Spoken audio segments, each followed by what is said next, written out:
नमस्ते। आज हम शिक्षकों के लिए और जो शिक्षक बनने वाले हैं उनके लिए एक बहुत ही कह सकते हैं बुनियादी सवाल पर बात करेंगे। हाँ, कि एक बच्चे का विकास असल में होता कैसे है बिल्कुल और एक टीचर के तौर पर हम इसमें कैसे मदद कर सकते हैं। सही। हमारे पास कुछ अच्छे स्रोत हैं, जैसे शिक्षकों के लिए बाल विकास की अवधारणाएं। इनसे हम यूपी टेट जैसी परीक्षाओं के लिए तो जरूरी बातें निकालेंगे ही, हाँ, वो तो है। लेकिन उससे भी ज्यादा हम ये समझने की कोशिश करेंगे कि बच्चा एक संपूर्ण व्यक्ति के तौर पर कैसे विकसित होता है। बिल्कुल सही कहा। अक्सर हम विकास को ना अलग अलग टुकड़ों में देखते हैं। अच्छा। शरीर बढ़ रहा है या दिमाग तेज हो रहा है या बोलना सीख रहा है। हाँ, अलग अलग डब्बों में। हाँ, लेकिन आज हम ये देखेंगे कि ये सब हिस्से एक दूसरे से कैसे जुड़े हैं और इसमें बच्चे की जो विरासत है और उसका जो माहौल है वो पूरी तस्वीर को कैसे बनाते हैं। अच्छा। हमारा मकसद है कि इन थोड़ी जटिल लगने वाली बातों को एक व्यावहारिक समझ में बदलें। बहुत बढ़िया। तो चलिए शुरू करते हैं। सबसे पहले शायद उन दो मेन पिलर्स की बात करें जिन पर यह पूरी विकास की इमारत टिकी है, विरासत और वातावरण। हाँ, बिल्कुल। विरासत यानी हेरिडिटी, वो गुण या क्षमताएं जो बच्चे को आप कह सकते हैं जन्म से मिलती हैं। जन्म से। जैसे शारीरिक बनावट हो सकती है, आंखों का रंग, बालों का रंग, या शायद संगीत या मैथ्स के लिए एक नेचुरल झुकाव। अच्छा। ये वो शुरुआती बिंदु है जो हमें प्रकृति देती है। स्रोत भी यही कहते हैं कि ये स्थायी है, मतलब इसे बदला नहीं जा सकता। ये बदला नहीं जा सकता। लेकिन यहीं पर कहानी थोड़ी और इंटरेस्टिंग हो जाती है ना? हाँ। क्योंकि सिर्फ विरासत से तो सब तय नहीं होता। नहीं, बिल्कुल नहीं। दूसरा बड़ा खिलाड़ी है वातावरण, एनवायरमेंट। हाँ। मतलब बच्चे के आसपास का सब कुछ, उसका परिवार, स्कूल, दोस्त, समाज, उसे कैसे मौके मिल रहे हैं, ये सब। और यहीं पर शिक्षक की भूमिका बहुत ज्यादा, मतलब असाधारण रूप से महत्वपूर्ण हो जाती है। क्यों? क्योंकि वातावरण वो हिस्सा है जिसे हम बदल सकते हैं।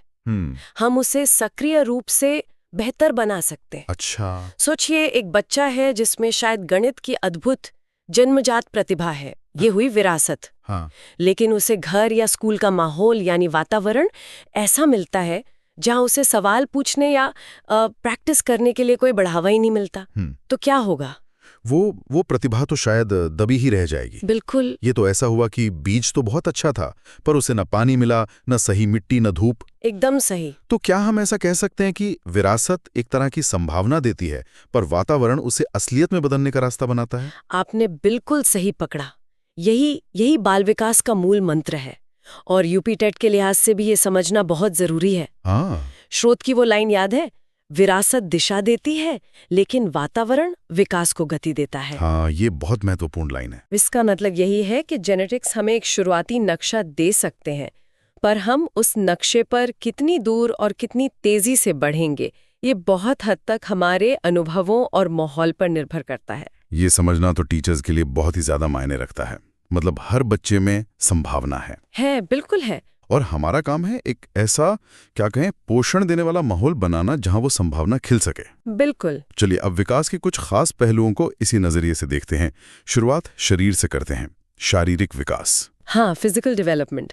देखिए, शारीरिक विकास सिर्फ लंबाई और वजन बढ़ना ही नहीं है। अच्छा। इसमें मांसपेशियों का नियंत्रण, मतलब मसल कंट्रोल, हड्डियों की मजबूती और शरीर के अलग अलग अंगों के बीच तालमेल, कोऑर्डिनेशन, ये सब विकसित होना शामिल है। वो साइकिल वाला उदाहरण याद है स्रोत में? हाँ, बिल्कुल।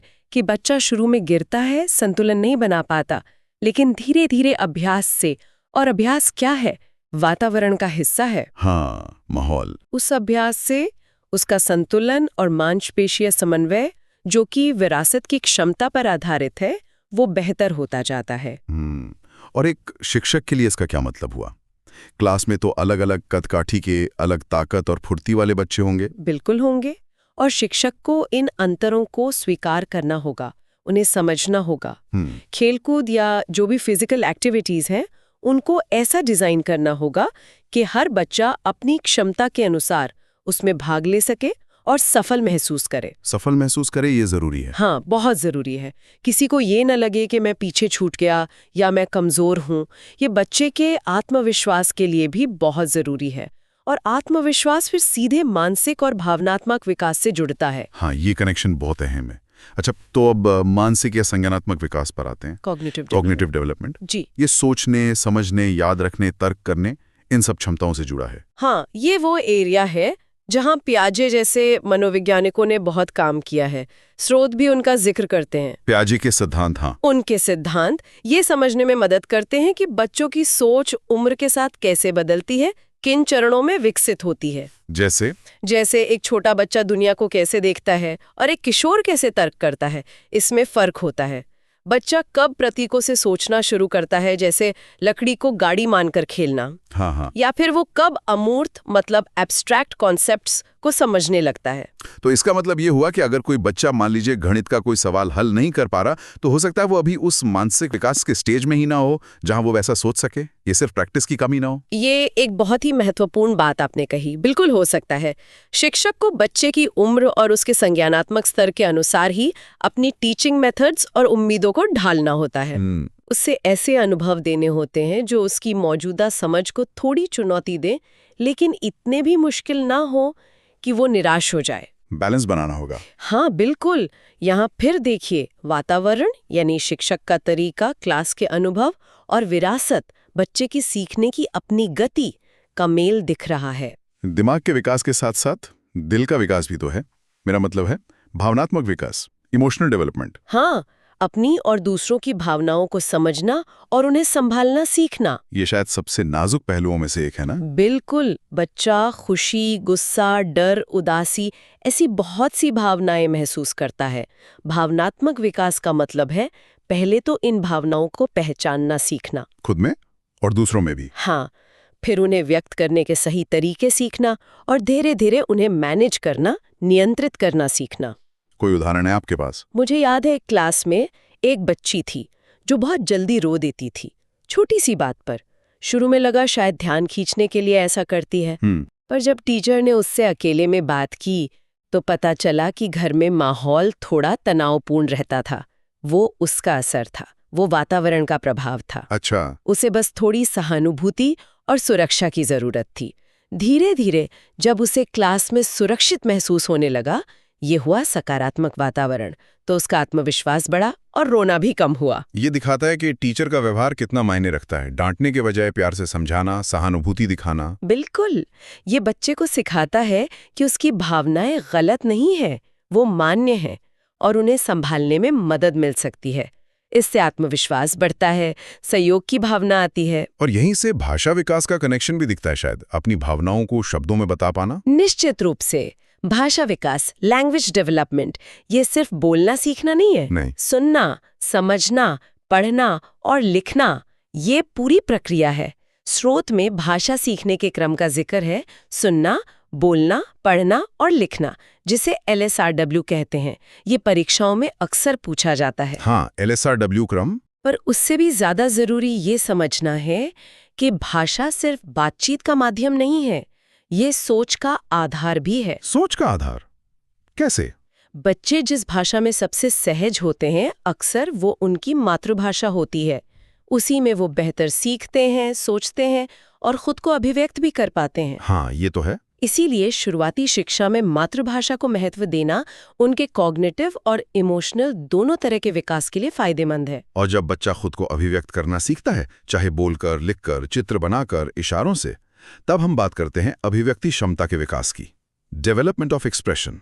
हाँ, ये भाषा से जुड़ा है, पर उससे कहीं ज्यादा व्यापक है। व्यापक कैसे? इसमें बच्चा अपने अनूठे विचारों, अपनी कल्पनाओं, अपनी भावनाओं को दुनिया के सामने रखने का अपना तरीका खोजता है। अच्छा। और यहीं पर रचनात्मकता यानी क्रिएटिविटी का पहलू भी जुड़ जाता है। स्रोत कहते हैं कि हर बच्चा जन्म से रचनात्मक होता है। हर बच्चा? क्या वाकई? कुछ बच्चे तो ज्यादा कल्पनाशील लगते हैं दूसरों से। हाँ, ये एक अच्छा सवाल है। देखिए, रचनात्मकता की जो क्षमता है वो शायद सभी में होती है, ये हुई विरासत। लेकिन वो कितनी पनपती है, कितनी बाहर आती है, ये बहुत हद तक माहौल पर यानी वातावरण पर निर्भर करता है। माहौल कैसा होना चाहिए? ऐसा माहौल जहाँ बच्चे को नए विचार रखने, सवाल पूछने, गलतियां करने और प्रयोग करने की आज़ादी मिले। क्या उसके अजीब से लगने वाले विचारों का मजाक उड़ाया जाता है या उन्हें सराहा जाता है? जैसे वो बच्चा जो पुराने डिब्बे से गाड़ी बना लेता है, हाँ, या नीले रंग का सूरज बनाता है। अगर टीचर कहे, अरे सूरज तो पीला होता है, तो शायद बच्चे की कल्पना वहीं रुक जाए। बिल्कुल, शिक्षक का काम है एक ऐसा सुरक्षित और प्रेरक माहौल बनाना जहां बच्चे बिना डरे सोच सकें, अपनी कल्पना को उड़ान दे सकें। तो एक्टिविटीज जैसे चित्रकला, कहानी सुनाना, नाटक करना, प्रॉब्लम सॉल्विंग एक्टिविटीज, ये सब बच्चों को अपनी अभिव्यक्ति और रचनात्मकता दिखाने के मौके देते हैं। यहाँ अलग-अलग तरीके से सोचने को, जिसे डाइवर्जेंट थिंकिंग कहते हैं, उसे बढ़ावा देना महत्वपूर्ण है। तो हमने देखा कि ये सारे पहलू शारीरिक, मानसिक, भावनात्मक, भाषा, अभिव्यक्ति, रचनात्मकता, ये सब आपस में कितने गुंथे हुए हैं। हाँ, बिल्कुल। और कैसे विरासत और वातावरण लगातार इन सबको प्रभावित कर रहे हैं। कोई भी पहलू अकेले काम नहीं करता। एक बच्चा जो शारीरिक रूप से स्वस्थ और एक्टिव महसूस करता है, वो शायद नई चीजें सीखने, मानसिक विकास और दोस्तों के साथ खेलने, सामाजिक भावनात्मक विकास में ज्यादा रुचि लेगा। सही। जिसे अपनी बात कहने का, खुद को एक्सप्रेस करने का मौका मिलता है, अभिव्यक्ति भाषा, वो ज्यादा कॉन्फिडेंट भावनात्मक विकास महसूस कर सकता है। तो ये सारी जानकारी शिक्षकों के लिए क्यों जरूरी है? मतलब सिर्फ परीक्षा पास करने के लिए तो नहीं? नहीं, बिल्कुल नहीं, बल्कि इसलिए कि शिक्षक बच्चे के जीवन में उसके वातावरण का एक बहुत शक्तिशाली हिस्सा होते हैं। वे सिर्फ जानकारी देने वाले नहीं है, वे बच्चे के पूरे विकास को प्रभावित करने वाले मार्गदर्शक है। ये समझना कि हर बच्चा अपनी अलग गति और तरीके से बढ़ रहा है और इसमें उसकी विरासत और उसके अपने अनुभवों का कैसा रोल है, ये समझ एक शिक्षक को ज्यादा संवेदनशील और प्रभावी बनाती है। तो वो जो सूत्र हमने शुरू में डिस्कस किया था, विरासत दिशा देती है लेकिन वातावरण विकास को गति देता है, वो असल में शिक्षक के लिए एक तरह का गाइडिंग प्रिंसिपल है। निश्चित रूप से ये हमें याद दिलाता है कि चाहे बच्चे की पृष्ठभूमि कुछ भी हो या उसकी जन्मजात क्षमताएं कैसी भी हों, एक सकारात्मक, प्रेरक और समझदारी भरा वातावरण उसके विकास में चमत्कार कर सकता है। और शिक्षक उस वातावरण के निर्माता है। हाँ, एक बहुत महत्वपूर्ण निर्माता। तो इन सब बातों का सार क्या निकालें? आज की इस गहरी छानबीन से हम क्या लेकर जा सकते हैं? सार यही है कि बाल विकास एक जटिल, बहुआयामी और लगातार चलने वाली प्रक्रिया है। इसमें प्रकृति यानी विरासत और पोषण यानी वातावरण एक दूसरे के साथ मिलकर काम करते हैं, एक डांस की तरह। डांस की तरह। और शिक्षक के तौर पर हमारा काम सिर्फ सिलेबस पूरा करना नहीं है, बल्कि उस डांस को समझना है और हर बच्चे को उसकी अपनी लय खोजने में मदद करना है। बिल्कुल। ये समझ हमें बेहतर शिक्षक बनाती है और शायद बेहतर इंसान भी। अंत में एक सवाल छोड़ जाते हैं जिस पर शायद हम सब सोच सकते हैं। हाँ, जरूर। जब हम अपनी क्लास में उन 30-40 अलग-अलग चेहरों को देखते हैं, जिनकी अपनी अलग विरासत है, अपना अलग माहौल है, अपनी अलग विकास की कहानी है, तो हम अपनी टीचिंग को कैसे इतना लचीला और समावेशी बना सकते हैं कि हर एक बच्चे को ये महसूस हो कि उसे देखा जा रहा है, उसे समझा जा रहा है और उसके विकास में सक्रिय रूप से मदद की जा रही है। सिर्फ ग्रुप को पढ़ाने की बजाय हर व्यक्ति की जरूरत को कैसे पूरा करें? ये बहुत बड़ा और जरूरी सवाल है। हाँ, इस पर विचार करना शायद शिक्षण की कला का सबसे महत्वपूर्ण हिस्सा है।